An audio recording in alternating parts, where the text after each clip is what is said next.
नमस्कार दोस्तों। स्वागत है हमारे इस चैनल वास्तु सफर में। तो दोस्तों, अगर आप अपनी लाइफ में कुछ नया सीखना चाहते हो तो इस चैनल को सब्सक्राइब कर देना दोस्तों। आप सभी को छठ पूजा की ढेरों शुभकामनाएं।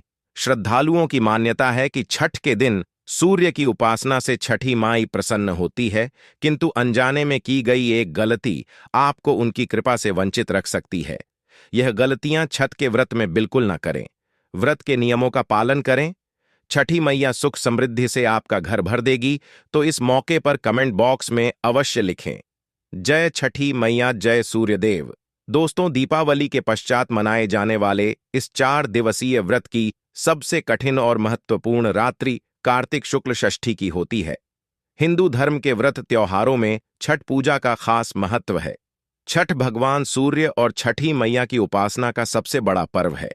इस त्योहार के अनुष्ठान बहुत कठोर है और 4 दिनों की अवधि में मनाए जाते हैं। इनमें पवित्र स्नान, उपवास और पीने के पानी से दूर रहना, लंबे समय तक पानी में खड़ा होना, प्रसाद और अर्घ्य देना आदि शामिल है। सूर्य की उपासना का यह त्योहार मुख्य रूप से पूर्वी भारत के बिहार, झारखंड, पूर्वी उत्तर प्रदेश और नेपाल के तराई क्षेत्रों में मनाया जाता है।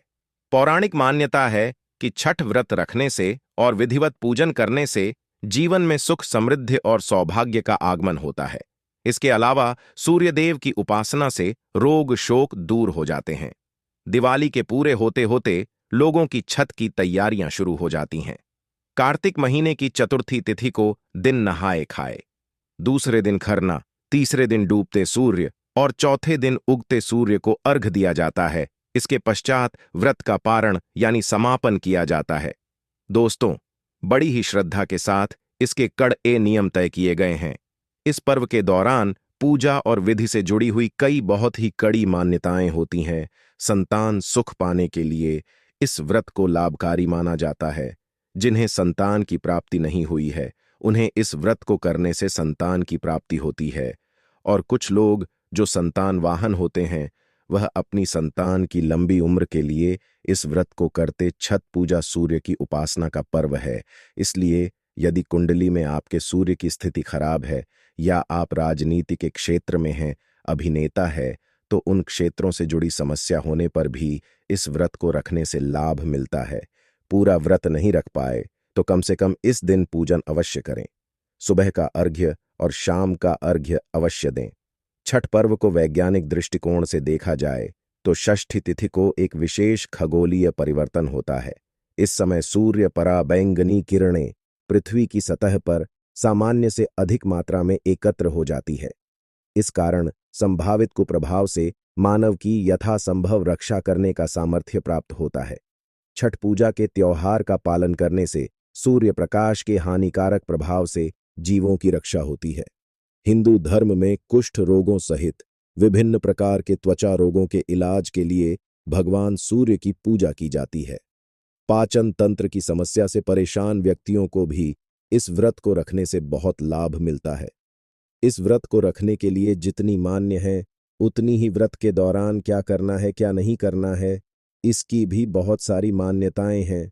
जानते हैं उन्हीं के बारे में। किंतु दोस्तों, उससे पहले आपसे रिक्वेस्ट करते हैं कि वीडियो को लाइक अवश्य करिएगा, दोस्तों को शेयर कर दीजिएगा, और यदि आपने अभी तक चैनल को सब्सक्राइब नहीं किया है तो चैनल को सब्सक्राइब करके बेल आइकन अवश्य दबाइए। दोस्तों, यदि घर के सभी सदस्य छठ का व्रत ना रख रहे हों, एक या दो ही सदस्य रख रहे हों, वह भी पूरे परिवार को सात्विकता का पालन करना जरूरी है। तामसिक चीजों से परहेज करना जरूरी है। स्वच्छता का ध्यान रखना जरूरी है। छठ पूजा को सफाई और सात्विकता का व्रत माना गया है। बिना स्नान किए किसी भी पूजा सामग्री को नहीं छूना है। पूरे छठ पर्व के दौरान व्रतधारी पलंग पर या बिस्तर पर बिल्कुल ना सोए, और यदि किसी कारण से बिस्तर पर सोना भी पड़े तो बिस्तर की साफ सफाई का ध्यान रखें। व्रतधारी कर उस बिस्तर पर कोई और ना सोए। ब्रह्मचर्य का पूर्ण रूप से पालन करें। इस दिन घर में बनने वाले भोजन में लहसुन और प्याज का प्रयोग बिल्कुल भी नहीं करना चाहिए। हर तामसिक चीज इन दिनों वर्जित होती है। छठ पूजा के पहले ही इन्हें आपको घर से बाहर कर देना चाहिए। व्रत के समय घर का कोई भी सदस्य कहीं भी मांसाहारी भोजन ना करें, न घर में, न कहीं बाहर जाके। साथ ही मदिरापान, धूम्रपान आदि भी इस समय में वर्जित होता है। व्रत में जो भी आदि का प्रयोग करेंगे उन सभी को पहले ठीक से स्वच्छ कर लें।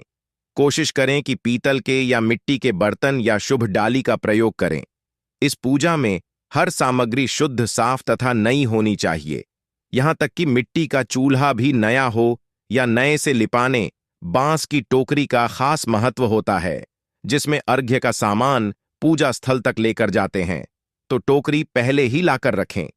खन्ना का जो प्रसाद बनता उसमें लौकी, चने की दाल और चावल आदि बनाए जाते हैं। प्रसाद बनाते समय भी ध्यान रखें कि उसमें गलती से भी मूंग या मसूर की दाल का प्रयोग ना हो, सिर्फ चने की दाल का ही प्रयोग कर सकते हैं। जो लोग प्रसाद बना रहे हैं उनको अपने हाथ पैर को धोकर ही साफ सुथरे होकर प्रसाद बनाना चाहिए। प्रसाद बनाते समय मौन रखें, कोई भी चीज ना छके। प्रसाद बनाने के स्थान पर बैठकर जल आदि ना पिए, कुछ भी ना खाएं। कई सोचते हैं कि बच्चे भगवान का रूप है, इसलिए उनको खाने को दे देते हैं। ऐसा करना गलत है। आप बच्चों को कुछ खाने को देना चाहते हैं तो अन्यत्र ले जाकर दें। जहां प्रसाद बन रहा है वहां पर कोई भी झूठ नहीं करनी चाहिए। प्रसाद जब बनाते हैं तब उसके साथ नमक या नमक डाले हुए किसी पदार्थ को आपको नहीं छूना चाहिए। प्रसाद बांटने के पश्चात भी प्रसाद आप जिन्हें भी देते हैं उनको भी मना कर दे कि नमक ना छुआ। यह भोग के पदार्थ बनाने से पहले अग्नि पूजा अवश्य करें। एक हवन पात्र, उसमें गोबर के कंडे से अग्नि जलाकर उसमें थोड़ा सा भोजन अर्पित करें। बिना अग्नि पूजा किए प्रसाद अधूरा माना जाता है। सभी परिवारजनों को, पड़ोसियों को, सभी को बिना भेदभाव किए प्रसाद अवश्य बांटे। दोस्तों, गुड़ और गेहूं के आटे से बना हुआ ठेकुआ छठ पर्व का प्रमुख प्रसाद माना जाता है। चावल के लड्डू भी इस मौके पर बनाए जाते हैं। इनके बिना पूजा अधूरी मानी जाती है। छठ में बनने वाले ठेक और चावल के लड्डू उसी चावल से हैं जिन्हें विशेष तौर पर धोकर सुखाकर पिसवा गया हो। चावल सुखाने के दौरान ध्यान रखना चाहिए कि अनाज पर किसी का पैर न लगे। यदि कोई पक्षी उसमें चोंच मार जाए, जो भी उसे झूठा माना जाएगा। ऐसे अनाज का प्रयोग वर्जित होता है। छठ पूजा के लेके प्रसाद के बिना अधूरी मानी जाती है। छठ में केले का पूरा गुच्छा छठ मियाँ को भेंट किया जाता है और पूजा में प्रयोग किए जाने वाले प्रमुख सामग्री में गन्ना अवश्य होता है, किंतु सीताफल या कुम्हड़ा का भोग बिल्कुल भी नहीं लगाना चाहिए। छठ घाट पर लोग व्रती महिलाओं से छठी मैया का प्रसाद मांगकर खाते हैं। मान्यता है कि ऐसा करने से सूर्यदेव और छठी मैया का आशीर्वाद मिलता है। घाट पर गन्ने से अर्घ्य दिया जाता है। गन्ने से घर बनाया जाता है। जो बांस की टोकरी होती है उसे ढोकर उसमें ठेकवे के साथ ही कई फल और सब्जियां रखी जाती हैं। केले, अन्नस बर्ड, मीठा नींबू, सेब, सिंघाड़ा, मूली, अदरक, पत्ते समेत गन्ना, कच्ची हल्दी, नारियल आदि रखे जाते हैं। सूर्य को अर्घ्य देते समय सारा प्रसाद सूप में सजाया जाता है। उसी में दीपक जलाया जाता है। लौटे से सूर्य को दूध, गंगाजल और सादे जल से फल प्रसाद के ऊपर चढ़ते हुए अर्घ दिया जाता है। पूरे पूजा के समय आपको नए स्वच्छ वस्त्र पहनने चाहिए। गंदे कपड़े ना पहने। वृत्त भारी महिलाओं को सभी वस्त्र और चूड़ियों भी नहीं पहननी चाहिए। नए कपड़े खरीद पाते हैं तो कम से कम ढोले स्वच्छ वस्त्र पहने। सूर्य देवता को अर्घ देते समय चांदी, शीशा, लोहे, स्टील या प्लास्टिक के पात्र से बिल्कुल भी ना दे। पूजा का सामान अच्छी तरह से सजा कर रखें, बिखरा हुआ ना हो। और नहाने या हाथ धोने से पहले पूजा की किसी भी सामग्री को आपको हाथ नहीं लगाना चाहिए। और धन के साथ ही मन को भी शुद्ध रखें। त्योहारों पर खूब सारे लोग एक साथ मिलते हैं तो बातें तो होंगी ही, किंतु ध्यान रखें किसी की निंदा बुराई की बातें बिल्कुल ना करें। किसी के लिए अपशब्द मुंह से, न किसी को गलत नजर से न देखें। कोई भी गलत काम ना करें और दूसरा कोई ऐसा करता दिखे तो उसे रोकें, मना करें।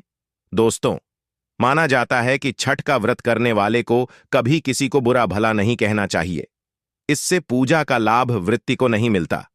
छठी मैया से यदि आपने कोई मन्नत मांगी है तो उसको आपको नहीं भूलना चाहिए। आपने जो बोला था छठ माई को आपक मन्नत पूर्ण होने पर मैं यह करूंगी, तो उसको ज्यादा समय तक टालना नहीं चाहिए। जो छठा यह उसमें ही आप वादे को पूरा कर लें।